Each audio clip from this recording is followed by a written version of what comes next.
Very good morning class. स्वागत है आपका आपके अपने चैनल ललित एनसीईआरटी ऑनलाइन में। और टॉपिक जैसा कि आप लोगों ने देख लिया होगा, आज हम क्लास 9th मैथ सांख्यिकी में एक्सरसाइज 14.4 करने जा रहे हैं। और इस 14.4 में बेसिक 3 चीज़ें इंपॉर्टेंट है, माध्य, माध्यक और बहुलक। तो सबसे पहले ये जान लेते हैं कि माध्य क्या होता है। जैसे कि आपको कुछ आंकड़े दे रखे हैं, यानी प्रेक्षण दे रखे हैं, तो जितने भी आंकड़े दे रखे हैं उनका सम अपॉन टोटल नंबर ऑफ प्रेक्षण, मतलब जितने प्रेक्षण आपको दे रखे हैं वो सभी प्रेक्षणों का योग, उसके बट्टे में उन प्रेक्षणों की कुल संख्या। लेट सपोज आपको एक आंकड़ा ऐसा दिया है, इसमें लिखा गया कि एक फुटबॉल मैच में एक टीम ने क्रमशः 10 अलग अलग मैचों में कहीं 2, कहीं 5, कहीं 3 गोल ऐसे मारे। तो जितने 10 मैचों में अलग अलग गोल मारे गए हैं उनका सम अपॉन 10, दैट इज कॉल्ड माध्य, मीन। ओके, तो सभी प्रेक्षणों का योग बट्टे प्रेक्षणों की कुल संख्या। आपके इस एक्सरसाइज में 14.4 में आपको यही निकालना है, माध्य, माध्यक और बहुलक। आई होप आपको समझ में आ रहा होगा कि माध्य क्या होता है। जो आपको गिवन डाटा होता है उन डाटा को ऐड करके टोटल नंबर ऑफ डाटा से डिवाइड करना ही माध्य कहलाता है। ओके, इसके बाद माध्यक आता है। माध्यक जो होता है वो 2 प्रकार से निकाला जाता है, डिपेंड करता है कि वो ऑड है या इवन, सम है या विषम। तो माध्यक की जो परिभाषा है वो इसी पर निर्भर करेगी कि जो टोटल नंबर ऑफ डाटा है वो आपके सामने इवन है या ऑड है। ओके, इसके बाद आता है जो तीसरा होता है वो होता है बहुलक। माध्यक के बारे में भी हम पढ़ेंगे, पहले जान लेते हैं बहुलक, क्योंकि बहुलक की डेफिनेशन बहुत छोटी है। बहुलक क्या होता है, जो डाटा आपको दिया हुआ होता है उस डाटा में जो डाटा सबसे ज़्यादा बार रिपीट हो रहा है, दैट इज कॉल्ड बहुलक। Okay, mod. जो डाटा, जैसे कोई आपको 1 से लेके 10 अलग अलग नंबर्स दे रखे हैं, उसमें 5 नंबर ऐसा है जो 3 से 4 बार आ गया है लगातार, मतलब 1,5, फिर 3,5, 8,5, 9,7,5, तो 5 बार बार रिपीट हो रहा है अगेन एंड अगेन, तो दैट इज कॉल्ड बहुलक। उसको हम बहुलक कहेंगे। ओके, तो बहुलक प्रेक्षण का वह मान होता है जो बार बार घटित होता है सारणी में, टेबल में, या जो आपको क्रम दे रखा है उसमें। तो उसको आप जिस तरह डेफिनेशन जो मैं लिख रहा हूँ उससे समझ लीजिए, या जो मैं बोल रहा हूँ उससे समझ लीजिए। ठीक है, बहुलक प्रेक्षण का वह मान होता है जो बार बार घटित होता है, यानी बार बार रिपीट होता है।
ले लेते हैं एक क्वेश्चन।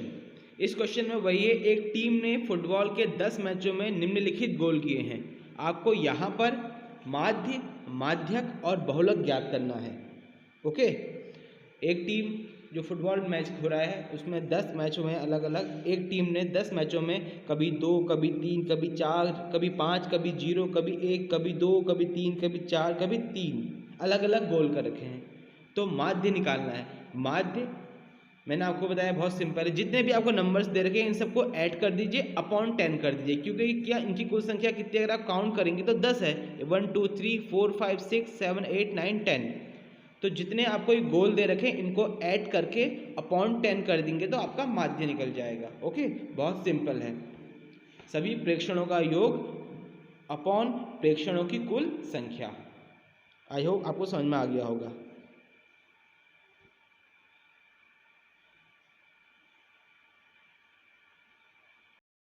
आओ अब बात करते हैं माध्यक निकालने की। जैसे मैंने आपको कहा था ये दो प्रकार से निकाला जाता है। जब प्रेक्षणों की संख्या विषम होती है तब माध्यक जो है n+1/2 वे प्रेक्षण का मान होता है, और जब प्रेक्षणों की संख्या यानी डाटा इवन टर्म में होता है, सम होता है, तब जो माध्यक निकलता है n/2 वे प्रेक्षण और n/2 1 वे प्रेक्षण के माध्य, जो इन दोनों का माध्य निकलता है वो होता है। अब आप समझ रहे होंगे यहाँ पे n+1/2 का मतलब क्या है।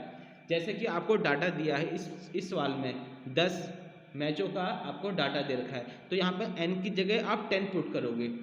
ओके, तो 10/2 यानी 5 और 10/2 + 1 मतलब 6, तो 5 और 6 का जो प्रेक्षण दिया होगा 5वें नंबर पर और 6ठे नंबर पर, उन दोनों प्रेक्षणों को ऐड करके अपॉन 2 करेंगे, क्योंकि यहाँ पर 2 ही हैं तो हम 2 से डिवाइड करेंगे, तो 2 से डिवाइड करके जो आएगा ना वो आपका माध्यक होगा। और बहुलक की तो चिंता ही नहीं करनी है। बहुलक क्या होता है, जो सबसे ज़्यादा बार आ रहा है नंबर वो आपका बहुलक हो गया, और यहाँ पर बहुलक क्या है 3 है, आप टेबल में देख सकते हैं। ओके, अब माध्यक निकालने से पहले सबसे पहले आपने क्या करना है, ये चीज़ तो समझ में आ गई कि हमने n/2 और n/2 + 1 प्रेक्षण का माध्य निकालना है। बट इससे पहले एक इम्पोर्टेंट चीज़ और है जो आपको आनी चाहिए। आपने सबसे पहले माध्यक निकालने से पहले टेबल को बढ़ते हुए क्रम में लिखना है, असेंडिंग ऑर्डर में लिखना है। मतलब सबसे पहले जो सबसे छोटा नंबर है वो आना चाहिए, फिर उससे बड़ा, फिर उससे बड़ा, फिर उससे बड़ा, एंड सो ऑन, जहाँ तक आपको दे रखा है। समझ में आ रहा है? उसके बाद ही आप इस पर माध्यक का रूल फॉलो करेंगे, वरना आपका आंसर गलत आ जाएगा। समझ रहे हैं ना, वरना आपका आंसर गलत आ जाएगा। तो हमने क्या किया, देखियो हमारे पास n = 10 था, सम नंबर है, तो n/2 वे और n/2 + वे प्रेक्षण का माध्य, ये होता है माध्यक। अब सबसे पहले हम देखेंगे, देखिए हम इसको सबसे पहले बढ़ते हुए क्रम में लिखेंगे। ओके,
तो देखिए अब यहाँ पर इसको हम जो सारणी है उसे बढ़ते क्रम में लिख रहे हैं।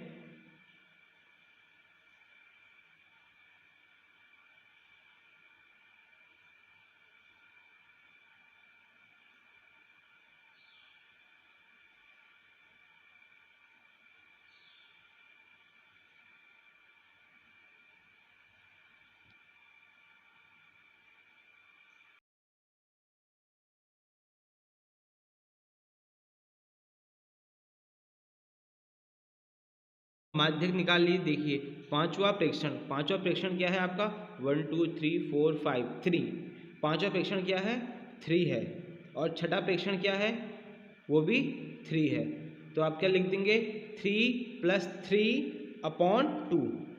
ओके, फॉर्मूला वही है, n/2 प्रेक्षण प्लस n/2 1 प्रेक्षण अपॉन 2।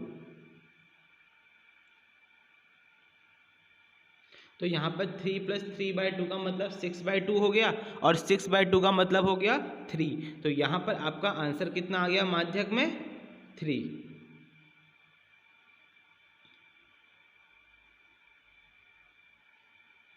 तरीके से करना है ये मैं आपको समझा रहा हूँ, पर मैं जैसे कॉपी में कर रहा हूँ यहाँ पर आपको एग्जाम में वैसे ही करना पड़ेगा, क्योंकि मेथड के नंबर होते हैं एग्जाम में। ओके, अगर आप मेथड से करेंगे तो आपको पूरे नंबर मिलेंगे।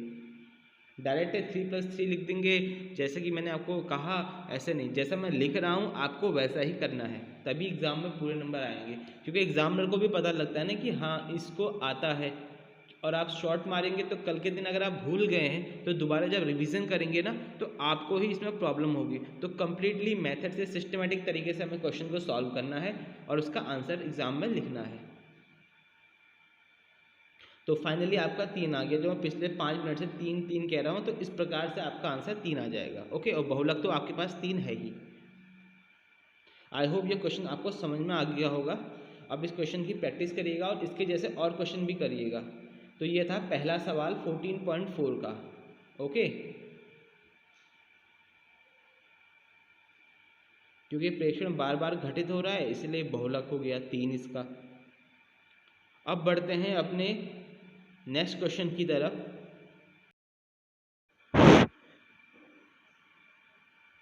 तो यहाँ पर गणित की परीक्षा में 15 विद्यार्थियों ने निम्नलिखित अंक प्राप्त कर रखे हैं और आपको वही माध्य, माध्यक और बहुलक ज्ञात करना है। तो सबसे पहले हम माध्य निकाल लेंगे।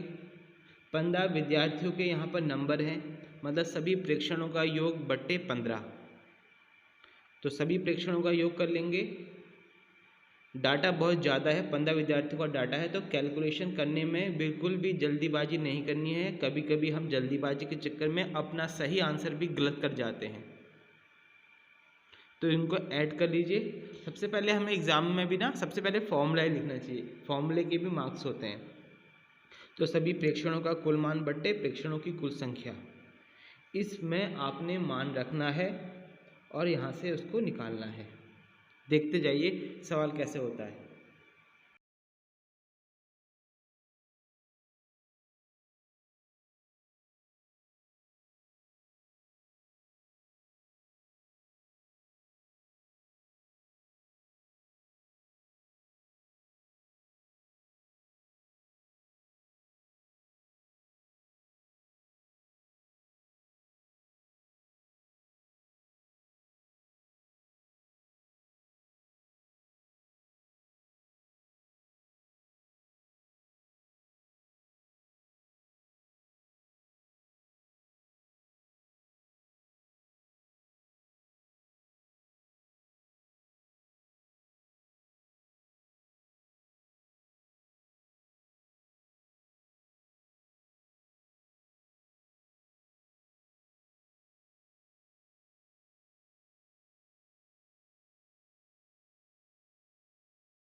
अब माध्यक निकाल लेते हैं। माध्यक का भी फॉर्मूला लिख लेंगे। अब माध्यक का फॉर्मूला डिपेंड करता है कि आपके पास टोटल नंबर ऑफ डाटा कितना है। यहाँ पर आपको पता है कि आपका टोटल नंबर ऑफ डाटा कितना है, 15 है, जो कि एक ऑड नंबर है। तो सीधे सीधे यहाँ पर आसानी से निकल जाएगा।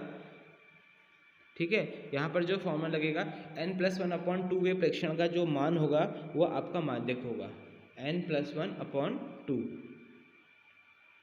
ओके, तो n+1/2 के हिसाब से कितना जाएगा, 15 + 1 16, 16/2 यानी 16/2, यानी 8वें प्रेक्षण का जो मान होगा आपका वो क्या होगा, इसका माध्यक होगा। आसान है। और माध्यक निकालने से पहले क्या करना पड़ेगा, वो चीज़ कठिन है। सब डाटा को, सारे नंबर्स को आपने असेंडिंग नॉट डिसेंडिंग, असेंडिंग बढ़ते हुए क्रम में लिखना है। और वहीं पर सबसे ज़्यादा गलती होती है, क्योंकि कभी कभी हम कोई नंबर मिस कर जाते हैं जब हम क्रम में लिखने की कोशिश करते हैं।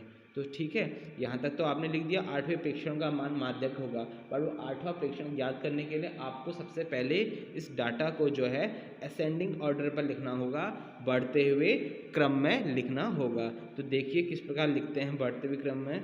आप सभी को मैं जानता हूँ आता है, पर गलतियाँ सबसे हो जाती हैं। ठीक है, देखते रहिए। तो ये डाटा बढ़ते हुए क्रम में हम लिख लिया है हमने। अब यहाँ से 8वें प्रेक्षण का मान देखिए, 1 2 3 4 5 6 7 8। तो 8वें नंबर पर जो है वो 52 आ रहा है, तो आपका माध्यक इसका हो जाएगा 52। अब बात कर लेते हैं बहुलक की। कौन सा नंबर सबसे ज़्यादा बार रिपीट हो रहा है, देखिए 1 2, कौन सा हो रहा है रिपीट, 40 41 52 52। तो 52 सबसे ज़्यादा बार रिपीट हो रहा है। 1 2 3 लगातार 3 बार तो मुझे यहीं पर दिख गया है 52 52 52। तो सबसे ज़्यादा बार यही नंबर रिपीट हुआ है, तो यही इसका बहुलक हो गया और यही इसका आंसर हो गया। माध्य भी निकल गया, माध्यक भी निकल गया और बहुलक भी निकल गया।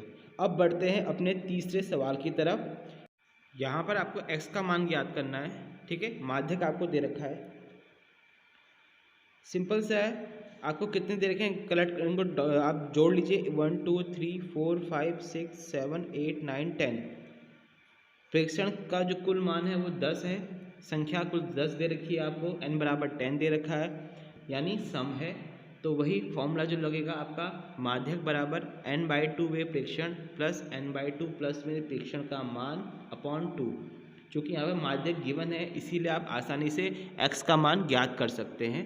बस आपने क्या करना है, सब चीज़ों को फॉर्मूले में पुट कर देना है इस प्रकार से।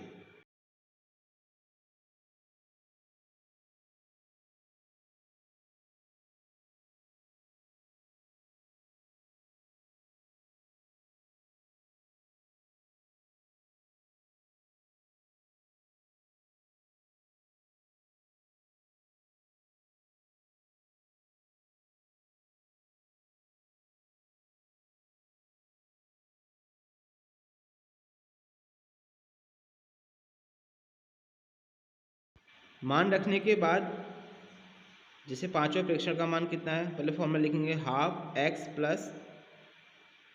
प्लस 2। अब इजीली है, 126 एक तरफ हो जाएगा, दूसरी तरफ 2x प्लस 2 हो जाएगा, देन 2x इक्वस टू 124 हो जाएगा और x बराबर 62। ओके, तो ये आंसर आ गया आपका।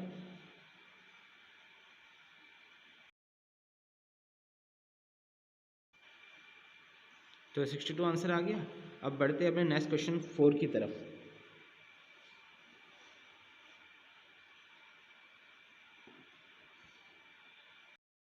क्वेश्चन 4 में आपको सिर्फ बहुलक ज्ञात करना है। आपको आंकड़े दे रखे हैं और आपसे पूछा है कि बहुलक ज्ञात कीजिए। तो बहुत ही सिंपल क्वेश्चन है, मैं जानता हूँ आप लोग आसानी से कर लेंगे। आप लोग मेथड देख लीजिए, ठीक है।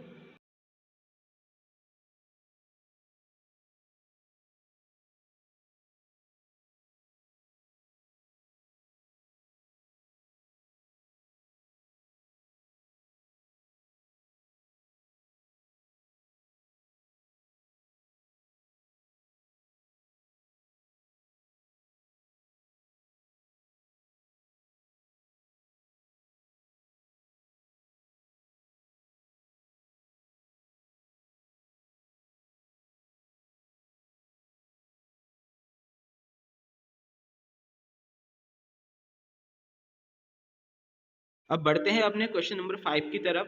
क्वेश्चन नंबर 5 में आपको एक टेबल बना के दे रखी है। यहाँ पर ऑलरेडी एक टेबल है जिसमें एक तरफ वेतन है, एक तरफ कर्मचारियों की संख्या दे रखी है। ठीक हो गया, वेतन और कर्मचारियों की संख्या कॉलम 2 दे रखे हैं और आपसे इसमें पूछ रहा है, आपने इस टेबल को देखकर इस टेबल का माध्य बताना है। मतलब जो कंपनी में 60 कर्मचारी काम कर रहे हैं उनको एवरेज मतलब औसतन कितना वेतन मिलता है। अगर हम सबका औसत निकालें तो सीधी सी बात है, माध्य निकालने का फॉर्मूला आपको पता ही है, सभी प्रेक्षणों का योग बटे सभी प्रेक्षणों की कुल संख्या। तो जितना डाटा है आपके पास आप उसको क्या करेंगे, जोड़ लेंगे और अपॉन 60 कर लेंगे, तो आपका जो है वो माध्य वेतन निकल जाएगा और वही आपने यहाँ पर निकालना भी है। ओके, और यही आपका आंसर है। तो आई होप ये क्वेश्चंस आपको समझ में आए होंगे। अब इनकी आप प्रैक्टिस कीजिए घर पर और इनको अपनी कॉपी में भी करिए दोबारा। ओके, तो मिलेंगे अब नेक्स्ट वीडियो में इसके बाद। तो ऐसी वीडियो के लिए चैनल को सब्सक्राइब करिएगा, ताकि मैं और अच्छी अच्छी वीडियो बना के आपके लिए ला सकूं, जिससे आपके एग्ज़ाम में आपको किसी प्रकार की कोई प्रॉब्लम फेस ना करनी पड़ी और आपका एग्ज़ाम अच्छी तरह से जाए। तो यहाँ पर आपका आंसर भी निकल गया है। फैक्ट्री में काम कर रहे 60 कर्मचारी का जो माध्य वेतन निकला वो 5033.33 पैसा टोटल रुपये में आ गया। Okay, thank you.